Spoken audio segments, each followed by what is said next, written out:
الحمد لله وحده والصلاة والسلام على من لا نبی بعده. رسول الله صلی الله علیه و سلم در حدیث فرمودند: این فی اللیل لساعة لا یوافقها رجل مسلم یسأل الله خیرا من امر الدنیا والآخرة الا اعطاه ایاه و ذلك کل لیله. روایت امام مسلم. گفتند که یقینا در شب ساعتی هست که برابر نمی شود مرد مسلمان اون ساعت را از الله می پرسد خیر دنیا و آخرت را. هر کاری که از کارهای دنیا و آخرت برای اون خیر است از الله طلب می کند، مگر اینکه الله با اون بنده اون پرسیدش را عطا می کند.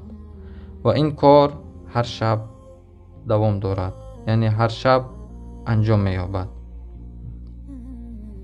هر انسانی که مشکلی دارد، مشکلی دنیاوی و مشکلی اخروی، از الله طلب کند، بیشک موافق وعده که پیغمبر علیه السلام در این حدیث فرمودند، از الله یقینا باور داریم که اون پرسیده هایش را الله عطا می کند. و صلی الله علی خیر خلقه محمد و آله و اصحابه اجمعین. و السلام علیکم و رحمت الله و برکاته.